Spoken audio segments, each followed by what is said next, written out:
വളപട്ടണത്തെ വൻ കവർച്ചാ കേസിൽ പ്രതി കസ്റ്റഡിയിൽ. അയൽവാസിയായ ലിജീഷാണ് പിടിയിലായത്. നവംബർ 20-നായിരുന്നു വ്യാപാരിയായ അഷ്റഫിന്റെ വീട്ടിൽ നിന്നും 1 കോടി രൂപയും 300 പവനും മോഷണം പോയത്. FIR രജിസ്റ്റർ ചെയ്തിട്ട് സീൻ ഗാർഡ് വെച്ചു. പിറ്റേ ദിവസം finger print expert, dog squad അടക്കം ഒരു പ്രത്യേകം അന്വേഷണം ടീം സീൻ പരിശോധിച്ചു. ACP കണ്ണൂർ രത്നകുമാർ അദ്ദേഹത്തിൻ്റെ നേതൃത്വത്തിൽ ഒരു 20 മെമ്പേഴ്സ് ഒരു അന്വേഷണം സംഘം രൂപീകരിച്ചു.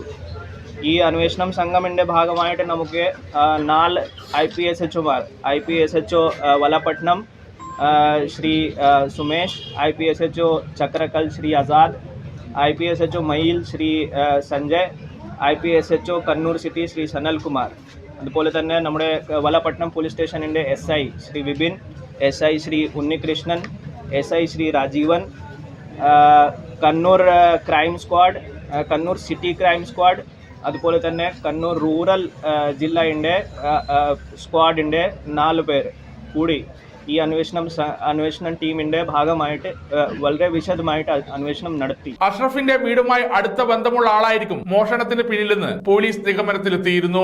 മോഷണം നടന്ന ദിവസവും തലേന്നും ലിജീഷ് അഷ്റഫിന്റെ വീട്ടിലെത്തിയിട്ടുണ്ട്. കസ്റ്റഡിയിലെടുത്ത പ്രതിയുടെ വീട്ടിൽ നിന്ന് മോഷണ വസ്തുക്കൾ കണ്ടെടുത്തു. പ്രതി ലിജീഷ് വെൽഡിംഗ് തൊഴിലാളിയാണ്. തൊഴിൽ വൈദഗ്ധ്യം പ്രയോജനപ്പെടുത്തിയാണ് ലോക്കർ തകർത്തത്. വീട്ടിലെ കട്ടിനടിയിൽ നിന്ന് സ്വയം നിർമ്മിച്ച ലോക്കറിലാണ് മോഷണ വസ്തുക്കൾ സൂക്ഷിച്ചത്. ഒരു 25-ാം തീയതി പുലർച്ചെ രാവിലെ 1:30 മണിക്ക് ഞങ്ങൾ ഒരു FIR രജിസ്റ്റർ ചെയ്തു. FIRന്റെ ചുരുക്കം പ്രകാരം ഈ പരാതിക്കാരി 19-ാം തീയതി കുടുംബ സമേതം മധുരൈ ഒരു കല്യാണത്തിൽ പോയി. പിന്നെ അദ്ദേഹം തിരിച്ചു വന്നത് 24-ാം തീയതിയാണ്. വൈകിട്ട് വന്നപ്പോൾ കണ്ടത് വീട്ടിൽ ഒരു ക്ലോസറ്റ് ലോക്കർ